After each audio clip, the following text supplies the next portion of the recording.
बहू बेटा, आकांक्षा, मेरी टाई कहाँ है? कब से ढूंढ रहा हूँ और अभी तक मेरी ग्रीन टी नहीं लाई। लाई जी, आपकी टाई वहीं ऊपर अलमारी में रखी है और आपकी ग्रीन टी बना रही हूँ। अभी तक बना रही हो? क्या कर रही थी सुबह से?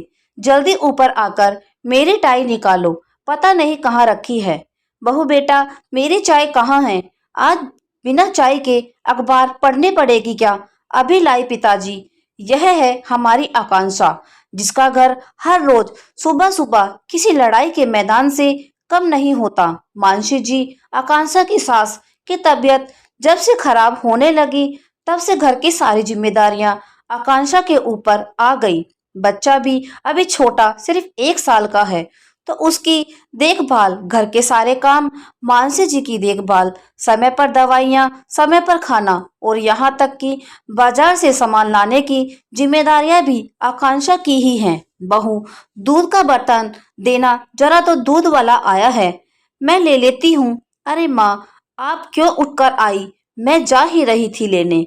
आप चलिए कमरे में आराम करिए, मैं ले लूंगी। मानसी जी को रसोई में आया देख आकांक्षा ने कहा, माँ जी, हार्ट पेशेंट हैं आप, और अभी कुछ दिनों पहले ही हार्ट अटैक आया था, तो डॉक्टर ने ज्यादा से ज्यादा आराम करने के लिए कहा है। इसलिए मानसी जी से पहले की तरह आकांक्षा की मदद भी नहीं कर पाती है।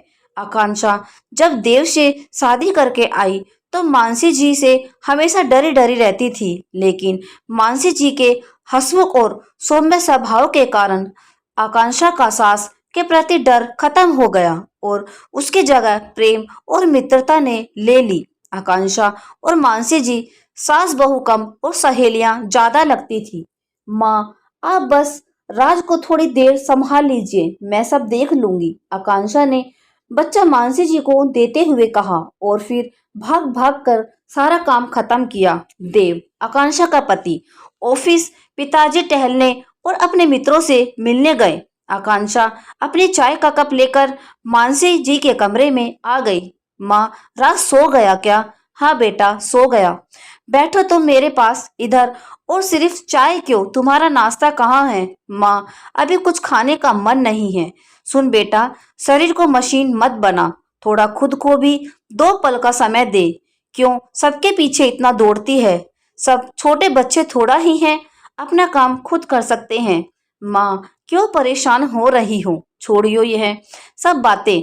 बताइए, आज लंच में आपके लिए क्या बनाऊं? दलिया बना लो बेटा, जल्दी बन जाएगा और तुम्हें भी थोड़ा समय मिल जाएगा अपने लिए। तभी दरवाजे से अंदर आते ही रमाकांत जी, आकांक्षा के ससुर, बोले, आज दलिया नहीं, मटर की कचौड़ी और हरे धनिए की चटनी बना बहू। सर्दियों के मौसम में मीठी मुलायम हरे मटर की बात ही कुछ और है। हर समय थोड़े ही मिलते हैं। मैं तो यह बेस्वाद दलिया नहीं खाऊंगा। कोई बात नहीं पिताजी, आज आपको बेस्वाद दलिया नहीं, मटर की कचौड़ी और तीखी मीठी दोनों चटनी के साथ मिलेगी, कहकर आकांक्षा रसोई में चली जाती है। आपको भी हर वक्त 56 भोग ही चाहिए। अगर दलिया खा लेंगे तो क्या हो जाएगा? कभी सोचा है बहू बेचारी कैसे सब संभाल रही है? आप और आपका बेटा तो खुद से अपना काम भी नहीं करते, वह भी आकांक्षा को ही करने पड़ते हैं।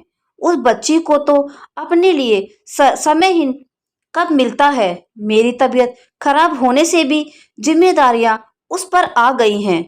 कब समझोगे आप लोग? मानसी जी रमाकांत से बात ही कर रही थी कि उन्हें अचानक किसी के गुस्से में चीखने की आवाज आई। रमाकांत जी बोले, यह तो देव की आवाज है, लेकिन देव इस वक्त घर पर और इस तरह से किससे बात कर रहा है? देव बहुत बुरी तरह से आकांक्षा पर चिल्ला रहा था। आकांक्षा बस रोए जा रही थी और बोल रही थी, मुझे नहीं पता, मैंने आपकी फाइल को हाथ नहीं लगाया। लेकिन देव कुछ सुनने को तैयार नहीं था और गुस्से में न जाने क्या क्या बोले जा रहा था। आकांक्षा उसे समझाने की कोशिश कर रही थी कि वह अपने काम की हर चीजें इधर उधर क्यों रखता है, ठीक से क्यों नहीं रखता है। इस बात से देव का गुस्सा और भी ज्यादा हो गया और चिल्लाते हुए वह बोला, यह मेरा घर है, तुम्हारे पिता का नहीं। मैं चाहे जहां भी रखूं। तुमसे कितनी बार कहा है कि मेरे चीजों को हाथ मत लगाया करो। सही कहा बेटा, औरतों का तो कोई घर ही नहीं होता। शादी के पहले पिता और भाई का घर होता है, शादी के बाद पति का और बुढ़ापे में बेटे का। लड़कियों को जन्म लेते ही लोग सिखाने लगते हैं कि तुमको तो किसी और के घर जाना है। यह घर तुम्हारा अपना नहीं है, तुम तो किसी और की अमानत हो। शादी के बाद किसी अनजान को अपना मान लेना और उसकी पसंद के हिसाब से रहना, उसके पसंद के कपड़े, उसकी पसंद का खाना सब अपना लेती है। सोती जागती भी किसी और के हिसाब से ही है। उसके हिस्से में तो कुछ पल का आराम भी नहीं है। सिर्फ दुख और दर्द उसके अपने हैं और उसका कुछ अपना नहीं। यहाँ तक कि जिस घर के लिए वह दिन रात नहीं देखती, अपने आप को भूल जाती है, उसे एक दिन यह सुनने को मिले कि यह तुम्हारा घर नहीं, तो मेरे समझ से तो हम औरतों को कुछ भी नहीं करना चाहिए। हम क्यों दूसरों के लिए परेशान हो।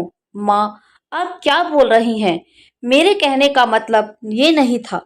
मेरी एक फाइल नहीं मिल रही, ऑफिस में भी नहीं थी।